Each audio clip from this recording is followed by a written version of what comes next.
The evening sunlight stretched across the brick pathway leading to the two-story American-style house, surrounded by lush green lawns.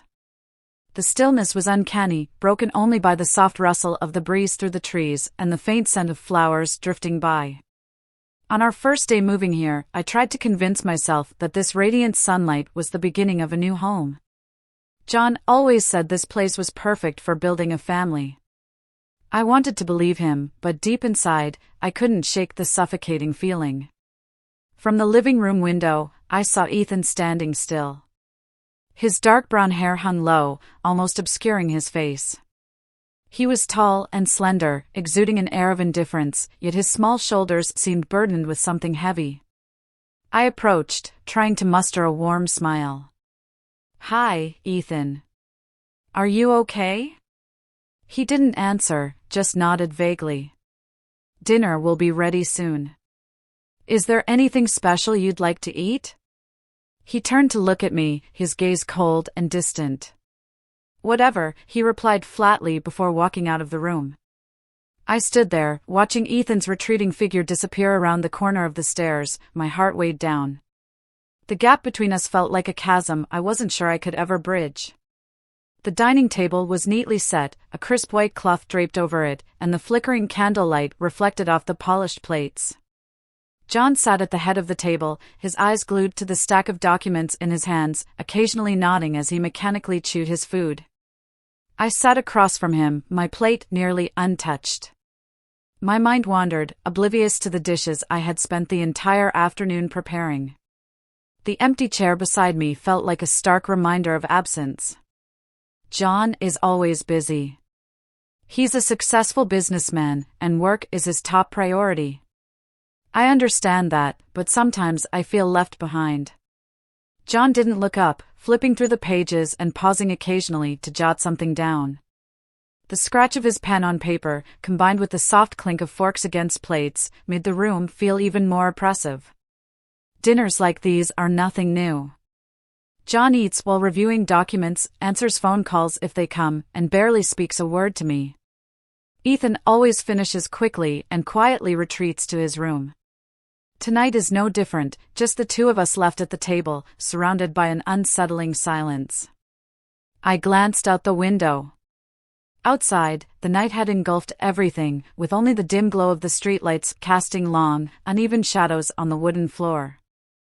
I feel lonely, empty. It's like being lost in a house that's supposed to be a home. I miss my mother, those warm family dinners filled with laughter and mundane but comforting stories. I wish I could go back to those days when loneliness was never a part of the picture. The camera lingered on Sarah's face, her distant gaze fading into the stillness of the dimly lit room. The late afternoon sunlight filtered through the maple leaves, casting dancing patches of light on the backyard lawn. The chirping of birds blended harmoniously with the gentle rustling of leaves, creating an unusually peaceful atmosphere.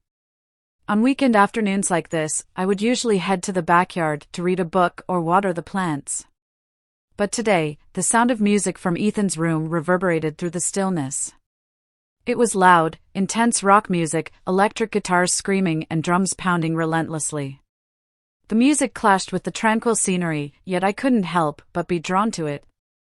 I wasn't used to listening to this kind of music. It was too noisy, too rebellious. But the more I listened, the more I felt something, an underlying loneliness, a hidden anger embedded in the rhythm. I stopped, quietly listening. What was Ethan thinking as he immersed himself in these melodies? What did he feel? Was he venting his frustration, seeking solace, or simply trying to fill an emptiness? I wanted to understand him, to step into the world he lived in. But every time I faced his cold, distant gaze, I didn't know where to begin. How could I break down that wall, show Ethan that I truly wanted to be there for him? The music continued, powerful and relentless, as the sunlight faded and the evening shadows spread over the garden. An emptiness crept into my heart as I stood under the trees, wondering if I had the patience to figure out how to bridge this gap. The hallway on the second floor was so quiet that my soft footsteps on the wooden floor seemed loud. A sliver of golden light seeped through the crack under Ethan's door, casting a faint, dreamy glow. I stood outside, my hand hesitating between knocking and retreating. I don't know what compelled me to stand there. Maybe it was curiosity, maybe empathy, or some vague feeling I couldn't quite name. The rock music inside softened, then stopped altogether. I told myself I should leave. But just then, another sound emerged, distinct and unmistakable. It was muffled moans, heavy breathing. My face burned as I realized they came from an adult film. I knew I should turn away immediately, but my feet felt glued to the floor. A part of me wanted to ignore everything, but another part couldn't resist the pull of curiosity. I peeked through the crack in the door. Ethan was seated in front of his laptop, its pale blue light illuminating his face. I couldn't make out his expression, but the trembling of his shoulders made me freeze. And then, suddenly, Ethan turned his head. Our eyes met, a fleeting moment that stretched into eternity. I saw it all, the embarrassment, the shame, and the panic in his eyes. And I felt it reflected back in me, like a mirror exposing all the emotions we both struggled to contain. I took a step back, wanting to vanish on the spot. I felt as though I had done something terribly wrong, like I was the one caught in the act. I turned and ran, my heart pounding in my chest, my mind completely blank. My breath echoed down the silent hallway, merging with the suffocating tension I carried with me. I stepped into the room, slamming the door shut behind me. The sharp sound echoed through the quiet space, emphasizing the turmoil roiling within me. I leaned against the door, gasping for breath, my heart pounding as though I had just endured a seismic shock. I had seen it, Ethan, John's son, watching an adult film. The thought replayed over and over in my mind, leaving me feeling shocked, confused, and embarrassed all at once. I tried to calm myself, but the vivid images persisted, refusing to fade. I slowly walked over to the bed, my steps heavy under the weight of my chaotic thoughts. The soft glow of the bedside lamp cast a gentle yellow hue over the room, reflecting off the neatly arranged family photos on the nightstand. My eyes settled on Ethan's face in one of the group pictures.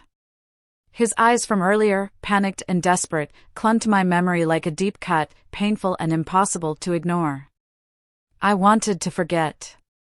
To brush it aside as though it never happened would surely make things easier, wouldn't it? But another part of me, restless and relentless, kept asking questions I couldn't answer. My gaze shifted to John's photograph. In it, he was smiling warmly, his eyes filled with the same tenderness and gentleness I remembered from when we first met.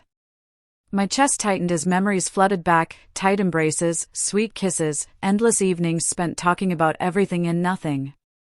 But those moments now felt like distant echoes. How long had it been since we last laughed together, since we last shared warmth? John had grown busier, his work consuming him day by day, hour by hour. And I had grown smaller, more insignificant, lost within the very marriage I once thought would be my safe haven. Without realizing it, I ran a hand along my arm, an unconscious gesture as if searching for warmth from within. But all I felt was the chill creeping through me. A cold shiver ran down my spine, accompanied by an emptiness that seemed to engulf me entirely.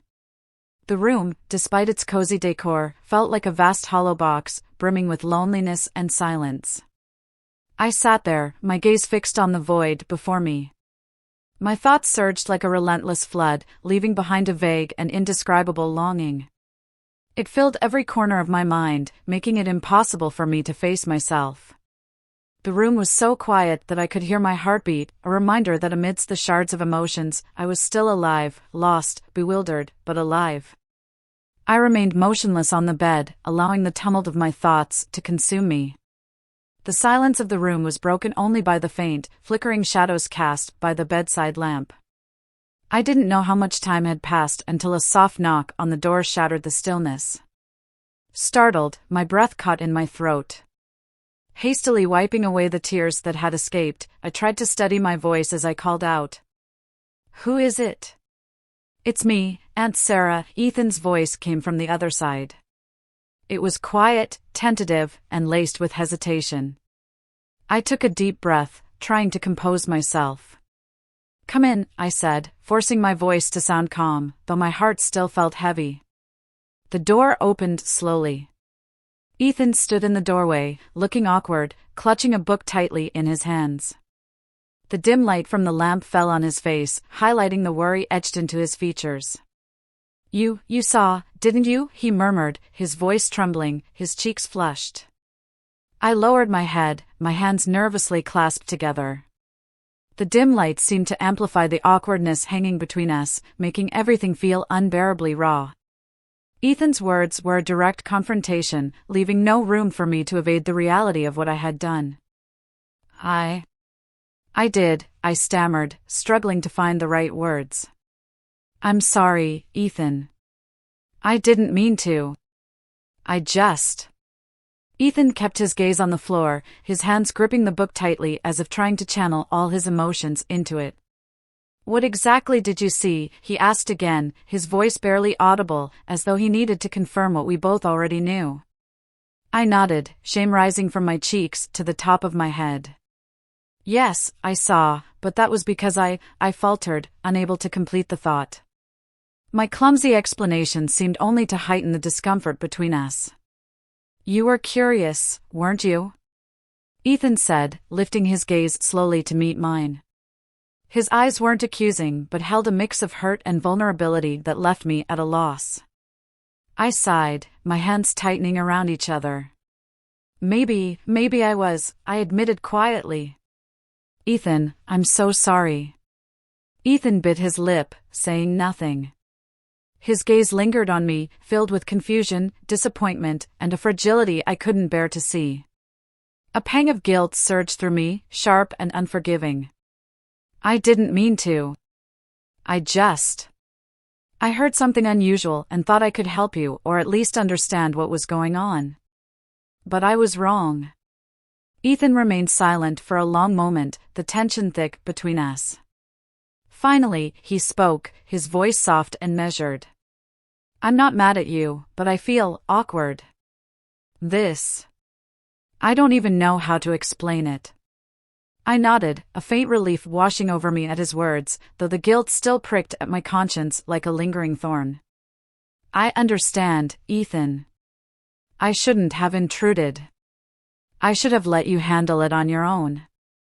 I just want you to know that if you ever need to talk, I'm here for you." Ethan looked up at me, his eyes softening slightly, though a hint of hesitation remained. "Thank you, but I think I just need some time." I nodded, offering a faint smile. "All right, Ethan. Take all the time you need. I won't bring this up again." He nodded back, turning to leave. The door closed softly behind him, leaving me alone in the room, feeling more hollow and guilt-ridden than ever. I had crossed a line I shouldn't have, and now, the fragile bond between us hung precariously, a rift I wasn't sure how to mend. The golden light from the chandelier above the dining table illuminated the tense faces below. The table was meticulously set, with dishes prepared to perfection, yet no one seemed to notice. A heavy stillness hung in the air, broken only by the faint clink of utensils against plates, echoing in the suffocating silence. The days that followed were difficult. Ethan and I almost completely avoided each other. Every time we accidentally crossed paths, we both turned away hastily, as if evading an unnamed fear. John sat at the head of the table, engrossed in conversations about upcoming projects and business trips. His voice was lively, oblivious to the shift in the household atmosphere. I sat there, nodding at his words, my mind entirely blank. Ethan sat across from me, his back slightly hunched, eyes fixed on his plate. He ate slowly, barely touching the main course. Not a single word escaped him throughout the meal. The distance between Ethan and me seemed to grow wider with each passing day. An invisible but icy gap that left me breathless every time I looked at him. I wanted to talk to him, to explain, to tear down the wall dividing us. But every time I opened my mouth, the words caught in my throat, unable to escape. I glanced across the table, my eyes resting on Ethan. He didn't look up, but I could feel the tension emanating from him, like a crack slowly spreading beneath the surface. John continued his animated storytelling, oblivious to the silence stretching between Ethan and me. I wanted to scream, to shatter the oppressive stillness, but I could only sit there, forcing myself to swallow the emptiness consuming my soul. The morning sunlight bathed the backyard in a soft golden glow, making the roses shimmer with brilliance. The crisp, cool air of dawn filled the garden, but my spirits remained heavy. I held the garden hose, slowly watering the rose bushes. The cool stream cascaded over the delicate petals, but my mind remained fixed on Ethan, the thoughts of him circling endlessly. As I tended to the flowers, I suddenly felt someone's gaze on me. Reflexively, I looked up. Ethan stood at his bedroom window, the morning light framing his figure and softly illuminating his face. Our eyes met briefly, just a fleeting moment, yet it was enough. Enough for me to see so much in his eyes: confusion, curiosity, and a faint, nameless sadness. I quickly turned away, pretending to focus on the roses as if nothing had happened. But I could feel my heartbeat quicken, my chest tightening. That feeling, his presence, it lingered, as if he were still standing right behind me, impossible to ignore. I wanted to turn back, to say something, anything, to break the silence and tension that had enveloped us for days. But I didn't dare. I was afraid. Afraid of the emotions stirring within me that I couldn't control.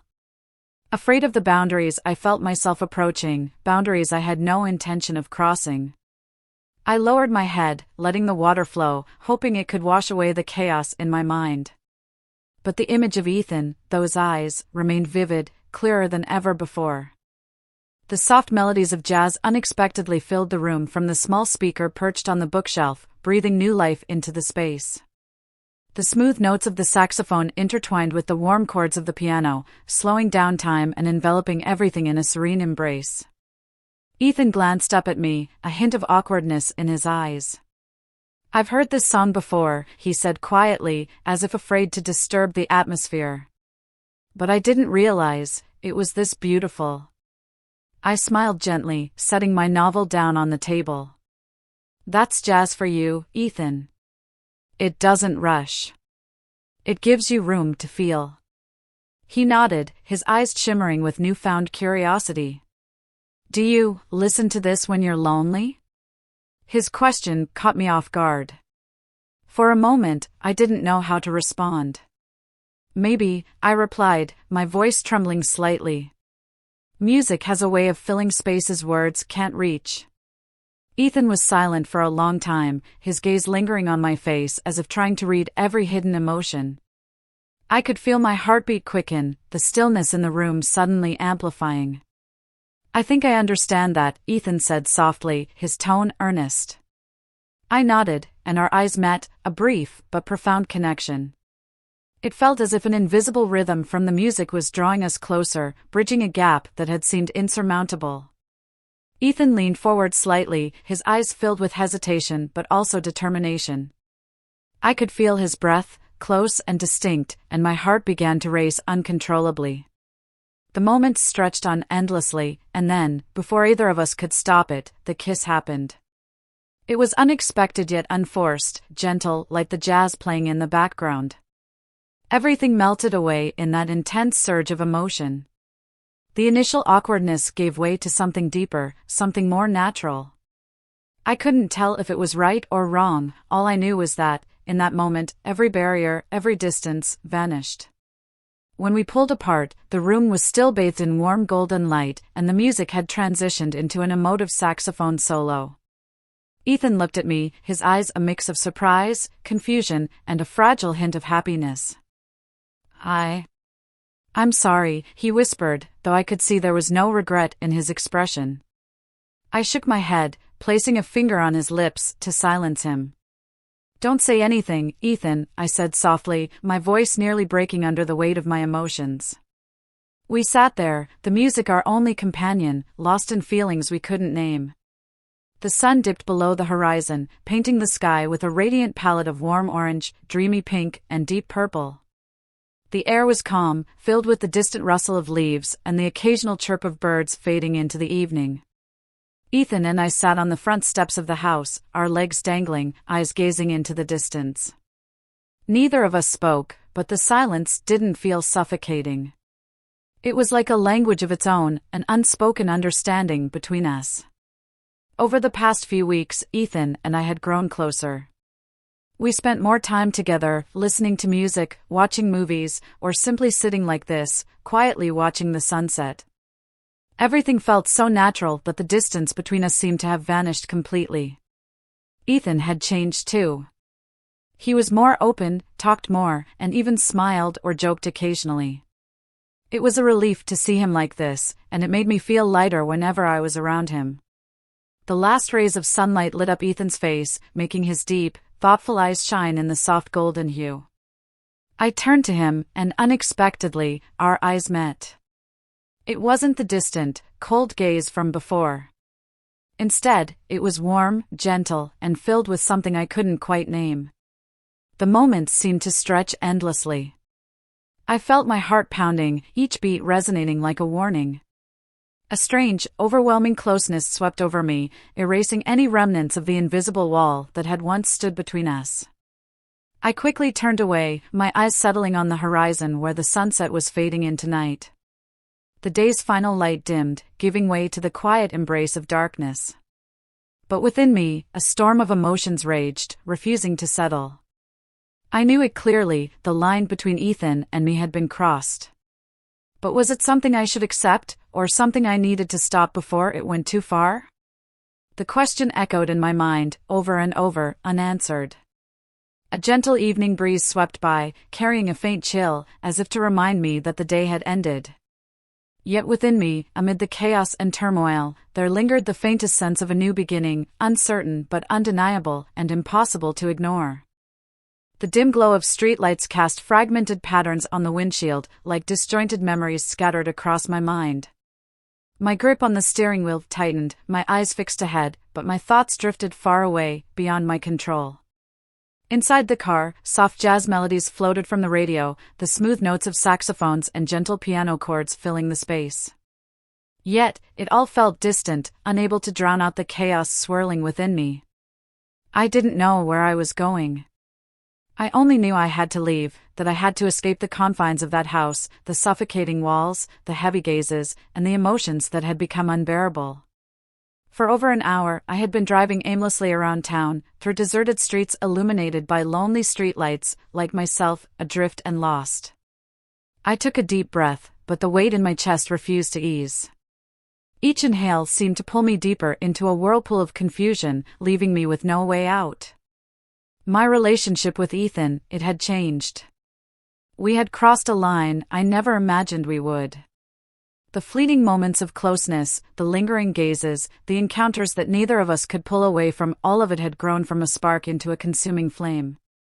I knew it was wrong. But I couldn't turn away. I couldn't. I turned onto a smaller road, the darkness pressing in around me.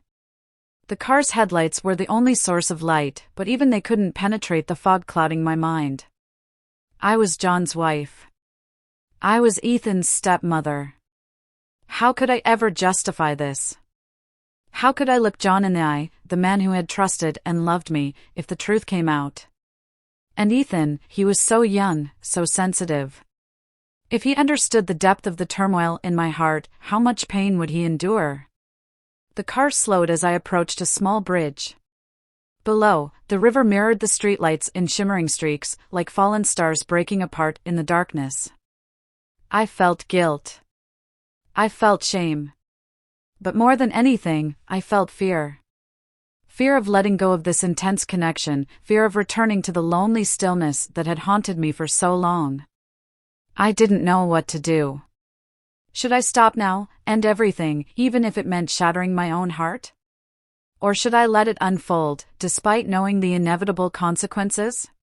Tears threatened to spill, but I held them back. My throat tightened, and the unending questions pierced deeper, like a slow blade carving into my soul. I didn't know. I truly didn't know. I pulled the car to the side of the road, leaving the engine running as the headlights illuminated the empty void ahead. Resting my head against the steering wheel, I closed my eyes, listening to the unsteady rhythm of my own breath. In the silent night, there was nothing but the sound of my fractured breathing, like my spirit breaking apart without escape. I parked by the roadside, facing an endless expanse of fields bathed in gentle moonlight. The vast night sky stretched above, scattered with shimmering stars like jewels scattered on velvet. A soft breeze swept through, carrying the clean, earthy scent of grass and nature. I rolled down the window, closed my eyes, and took a deep breath, letting the cool, fresh air seep into the crevices of my conflicted soul. I chose to stop here, gazing out at the moonlit fields. The surrounding stillness offered a rare peace, interrupted only by the whisper of the wind and the faint fragrance of the earth. For a fleeting moment, I felt a hint of calm, a respite from the inner storm that had been consuming me. Opening my eyes, I let my gaze wander into the vast darkness, as if searching for answers hidden among the twinkling stars. My mind remained heavy, yet there was something in the serenity of the night that made the burden feel a little lighter. I knew I had to make a decision, a choice that could alter my life, Ethan's, and John's forever. But I wasn't ready. I was still trapped in the struggle, caught between clashing emotions. Part of me wanted to hold on, to cling to this intensity. But another part of me wanted to let go, to free both Ethan and myself from this entanglement. I tilted my head back and looked up at the night sky. The stars shone quietly, as if waiting for me to confront the truth within myself. I didn't know what the future held. But I understood that, no matter how hard it would be, I had to face it. I couldn't keep running. My decision would affect not just me but also those I cared for. Ethan, John, they didn't deserve to be drawn into this emotional chaos. The wind continued to blow, and the moonlight softly embraced the fields. I sat there, breathing in the rhythm of the earth, as if gathering strength for the challenges waiting ahead. If I were in your shoes, I would deeply consider the weight of my decisions on everyone involved. What feels right emotionally might not always align with what is right morally or practically. Taking a step back to reflect, seek clarity, and perhaps even outside perspectives could be a way to navigate such a complex situation. I'd love to hear your thoughts in the comments below. What would you do in my place? Should I hold on or let go? Don't forget to hit subscribe to follow more stories like this. I promise to bring you meaningful and heartfelt tales that resonate deeply. Thank you for being on this journey with me.